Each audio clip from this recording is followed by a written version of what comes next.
yang mereka takutkan sebetulnya adalah potensi ekonomi ikan-ikan Indonesia atau ikan-ikan Asia, tropis ya. Itu kalau masuk ke mereka, itu bisa menguasai, gue bilang 70-80% pasar. Iya. Itu yang mereka takutkan.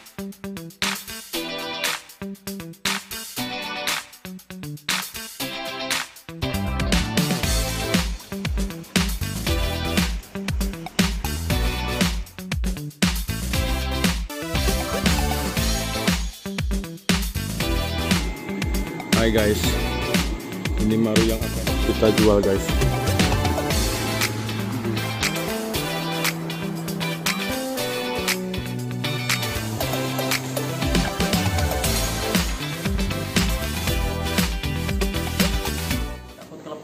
Takut kelepas karena ikan itu punya daya hidup yang luar biasa dan mereka bisa keluar dari tanknya, mereka bisa jalan-jalan.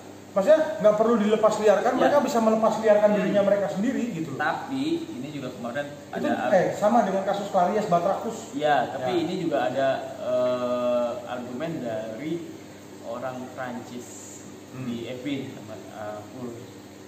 namanya lupa. Dia bilang ini yang bikin regulasi tentang Eropa Barat melarang ikan tropis masuk sini agak bodoh. Soalnya kan kita mengalami musim dingin. Beku tuh ikan mati. Nah, kalau gue bilang sih itu bukan masalah mereka takut invasifnya. Gini, negara-negara maju seperti Eropa, Amerika, Jepang, mereka itu bukan takut bahwa ikan itu akan menginvasi negara mereka. Karena sebenarnya kalau kita ngomong satu secara iklim, ikan itu tidak mungkin bisa hidup di alamnya mereka. Kedua, mereka masyarakatnya pun punya kesadaran untuk tidak secara bodoh melepaskan ikan invasif ke alam. Mereka lebih bertanggung jawab. Tapi yang mereka takutkan sebetulnya adalah potensi ekonomi ikan-ikan Indonesia atau ikan-ikan Asia, tropis ya. Itu kalau masuk ke mereka, itu bisa menguasai, gue bilang 70-80% pasar. Itu yang mereka takutkan. Jadi sekarang gini, contoh di Jepang, apa sih ikan unggulan Jepang yang mereka bisa perdagangkan di negara mereka sendiri? Koi koki sama Madaka. That's it. Ikan Indonesia kalau bisa masuk sana semua, selesai. Terus Eropa punya breeding farm yang sangat besar tuh di Slovenia, di Jerman mereka punya. Dan dari dulu Jerman itu atau Eropa Barat ya, negara-negara Eropa Barat itu paranoid banget dengan ikan-ikan kita, Pak. Dan juga Jerman kalau mereka breeding ikan-ikan dari Amerika nggak bakalan dilepas ke Indonesia. Jadi gini, intinya mereka nggak bakal lepas ikannya karena mereka merasa genetik mereka lebih bagus atau whatever it is. Tapi ada kasus-kasus tertentu yang sebenarnya balik lagi sebenarnya mereka takut akan potensi kita. Takut banget. Takut kita take over. Iya, karena kalau ikan Indonesia, Thailand itu bisa masuk ke sana, habis mereka, Pak. Habis. Dari sisi pos produksi kalah. Selesai sudah jenis kalah. Kuantitas kalah, jadi selesai sudah hidupnya mereka jadi investasinya mereka bikin farm yang jutaan dolar itu nggak akan ada artinya kalau ketemu kecuali kalau mereka peliharanya ikan-ikan air dingin yang warnanya buluk-buluk semua pada intinya. But anyway, ikan air dingin pun nih, gue lagi ada project nih, Aci Panzer. Aci Panzer itu gue gue cuma hanya percobaan. Beberapa Aci Panzer gue besarkan di daerah Karanganyar sama di daerah Bogor sini. Nah udah 2 tahun ternyata ya tumbuh dengan baik tuh. Tanpa bantuan apa-apa, hanya kolam tok lepas. Padahal kita Aci Panzer, nggak usah huso-huso ya, mahal. Atau nggak usah beluga, mahal. Nggak usah. Yang ras buni kan kecil. Gitu. Starlet itu kan kecil. Tapi intinya begini. Bisa. Ikan kita masuk Eropa, mereka akan keder kan. Nah, ikan mereka masuk kita budidaya di sini pun bisa loh. Itulah hebatnya. Itulah kayanya Indonesia, gitu loh. Jadi jangan selalu meremehkan bahwa Indonesia itu ikannya sampah gini kan. Kita juga harus mengakui dan bangga dengan kekayaan hayati flora dan fauna Indonesia sendiri itu. Dan itu adalah sesuatu yang diberikan oleh Tuhan sebetulnya. Maksudnya gratis, lu udah dari lahir memang udah punya kekayaan alam yang tinggal bukan dimanfaatkan sih, lebih enak hidupnya, bahasanya itu adalah diupayakan untuk kemajuannya yang akhirnya memberikan feedback positif baik secara ekonomi, baik secara keilmuan untuk kita sendiri gitu loh. Oke, cool. Oke, lanjut ke gajen ketiga. Gajen ketiga di sini Payangka ya Juris Nah, yang ini mungkin udah mulai umum, mulai banyak ya. mulai umum ya kan.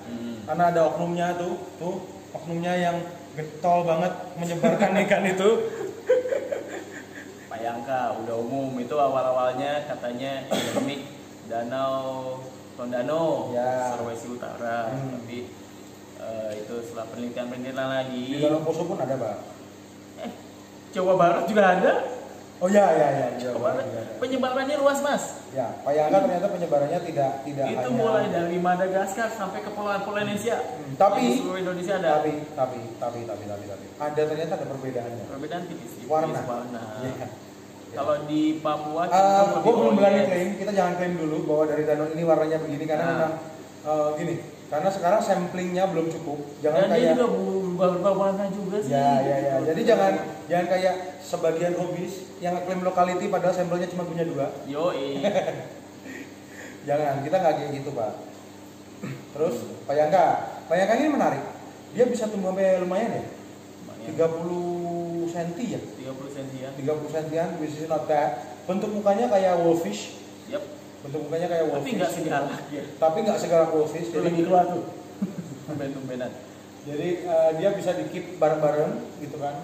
Tapi jangan salah, walaupun nggak segalak wolfish, pada saat kita kasih makan seru juga makanya loh. Ya. Gubak juga rame. Gitu. Dan warnanya Pak sebenarnya Pak. Itu wolfish kalah deh. Hoplias yang warna-warni apa? Bukan hoplias ya namanya? Bukan. Aduh. Aymara ya? Iya, Aymara. Ya Aymara. Kalah dah. Kalah. Aduh, nggak ada apa-apanya. Wolfish cuma menang galaknya doang. Ini warnanya. Satu menang galaknya, kedua menang gayanya. Oh iya, status. Status karena dia itu asing gitu loh, pemain asing gitu. Jadi kalau di tim olahraga itu pemain asing, walaupun dia mainnya jelek gak bisa apa-apa, yang penting judulnya pemain asing. Gitu. Itu mendatangkan penonton gitu kan. Jadi intinya emang ya gitulah. Masyarakat kita masih suka gimmick, Pak. Nah, itu kalau Payangka bisa dibudidayain, itu kan dia punya warna-warna yang bisa diubah-ubah. Betul. Itu seharusnya kita bisa membuat atau menciptakan warna-warna tertentu. Tuh. Karena gue perhatiin ya, dia pada saat birahi beda warna. Ya. Pada saat dia settle beda warna. Ya. Di air, suhu air berubah dia beda warna. Keren banget kita. Gila. Dan yang gue perhatiin gini, dominan, misalnya kita punya 100 Payangka, dominan warnanya adalah blue atau green base. Yep. Tapi ada beberapa yang mutasi bisa merah, oranye, kuning loh. Nah, kalau yang merah itu alpha male. Alpha male, ya oke. Jantan dominan. Kepala sukunya lah. Iya. Kepala geng. Kalau yang kuning, hati-hati jangan jalan dulu. Oh hijau. Itu mungkin calon alpha male gitu ya. Jadi dia makin alpha male dalam arti dia menguasai kawanannya, dia makin merah warnanya. Yang hijau itu biasa betina. Yang hijau biasanya betina. Ya, jadi biasanya kalau kita tangkap dari alam itu proporsinya banyak betinanya ya, karena memang di alam banyak betinanya sih. Nah, ini saya kurang tahu tentang Gajen Payangka sendiri, apakah mereka mengalami perubahan kelamin dalam umurnya atau mereka tetap sama gitu kan. Kalau ikan kerapu kan ada masa-masa tertentu di mana kelamin mereka jantan. Mereka berubah jadi betina dan atau kebalikannya. Ya. Kalau perubahan orientasi mungkin nggak, Pak? Kelaminnya tetap orientasinya dong berubah, Pak? Berubah, semuanya berubah. Ikan Nemo aja gitu. Kelaminnya tuh cowok, bro, cuman orientasinya aja berubah, bro. Nemo, ya, nih yang pada against LGBT, no, ikan Nemo tuh, lihat tuh. LGBT. I'm not supporting it, but I'm not against it. Yang bilangnya itu tidak alami, lihat ikan Nemo tuh. Yo, jadi lu jadi ikan aja, Pak. Iya. Wait, what? Oke, terus yang keempat apa nih? Ada lagi, ya betutu. Kalau Payangka satu lagi tuh ada ikan. Oh, betutu ya yang ada di sini ya keempat ya. Itu aja. Ya, betutu itu keindahannya adalah satu, dia di akuarium itu kalau udah settle ya. Jadi warna marble-nya itu antara warna kuning, coklat kemuda sama hitamnya itu sebenarnya keren banget bro. Itu kayak batik bro. Cuma lebih indah lagi betutu itu karena saat ini ikan tuh banyak dan udah dibudidaya dengan banyak. Iya. Itu ikan paling indah dan dia akan jadi warnanya rada golden gitu. Pada saat dia dicelupin di minyak panas selama 5-10 menit. Crispy. Yoi. Kalau kata Aceh orang golden brown, coklat kemasan bro. Gajen Gajen tuh banyak sebenarnya, kita kurang menguasai Ya, kita kurang menguasai. Justru itu kenapa kita ngobrolin Gajen. Karena sekarang kan ibaratnya cuma dari 4 itu aja berapa banyak sih yang orang Indonesia tahu, yang hobis para sobat basah tahu, dan apalagi yang udah punya. Jadi buat yang punya, salah satu dari yang kita sebutin tadi, boleh tulis juga di kolom komen. Kalau yang belum punya, belinya di mana? Siji Aquatic. Betul tuh kalau masih kecil keren Lucu, ya, lucu, iya. belang-belangnya kelihatan, Iya. itu lucu Iya. banget. Dan pertumbuhannya lama, jadi nggak perlu. Jadi itu ikan yang memberi manfaat tuh. Pada saat kecil dia menyenangkan mata, pada saat besar dia menyenangkan mulut dan perut. Terus sebenarnya gini, ada satu Gajen lagi yang gua punya. Apa tak? Sebenarnya gua juga bingung. Bostrictus zonatus itu? Iya. Oh, itu cakep ya, sumpah dari cakepan. Bostrictus zonatus. Bostrictus. Ya, itu adalah bear Gajen, salah satu Gajen juga yang belang-belang kayak zebra cross. Ya, zebra cross. Dan gua nggak tahu ini bilang lucu atau nyebelin. Gini. Gajen itu kan gua ini sendiri ya. Ini bukan ranah keilmuan, tapi gua meneliti dan mengamati bahwa Gajen itu lo bisa lihat dari sirip sirip apa ya di bawah insang tuh? Sirip dada. Sirip dada. Bahwa kalau dia sirip dadanya mengarah ke bawah begini, dia itu cenderung coveringnya di tengah tank.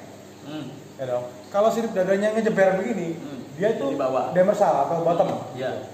Nah, ini ikan itu termasuk yang begini, jadi yang termasuk di tengah, bentopelagik ya istilahnya. Iya. Tapi kalau bentopelagik kan dia harus jalan, dia enggak, dia diem aja di tengah. Bad Gajen itu yang nyebelin adalah dia kuningnya di perut, Pak. Iya, itu male. Itu yang jantan. Kalau yang betina? Konos. Oke. Jadi dia di perutnya itu ada warna kuning. Tapi kuningnya nggak full loh. Nggak full, jadi kayak belang. Terus ini kuningnya di sini. Ya, jadi belang kuning gitu kan sebenarnya lucu tuh. Dan kuningnya tuh bukan yang kuning semu, yang kayak bener-bener kayak disemprot pilok sedikit gitu kan. Kayak gini loh. Lu nyemprot tapi lu dikasih lakban nih. Ya, pilok habis itu lakbannya ditempelin gitu. Bener-bener yang kuning ngeblok gitu, kayak ditempelin stiker gitu kan. Iya. Cuman kenapa harus di perut gitu? Oh, yang kalau dia di pinggir atau di atas kan keren, Pak. Iya. Ngeselin. Tapi but anyway, itu ikan termasuk ikan yang keren. Oh iya, dan kalau punya ditutup. Oh iya, lompat di sini habis semuanya. Lompat. Nah, itu ikan lompat, tapi dia kuat banget. Dia selama dia nggak kering total ya, badannya masih moist, dia bisa 2 jam 3 jam loh. Di tanah dia nggak mati. Iya. Dan dia punya kebiasaan unik. Ini misalnya nih, di tank lu taruh selang dah, ngelayut dah. Ntar bisa baris tuh di selang tuh. kayak burung pangit nangkring. Keren banget ikan. Gitu. Kalau misalnya ada pohon-pohon itu kan yang daun-daun yang rada lebar gitu, dia nangkring tuh di daun begitu. Kocak banget ikannya. Nah, jadi saya pertama kali melihat itu di alam ya, di alam. Udah dong ke Papua. Itu di kayak mana? Tempat pencucian motor. Tempat cucian motor. Iya, jadi ini ada bukan motor sih, truk. Jadi ada genangan air yang larinya ke sungai.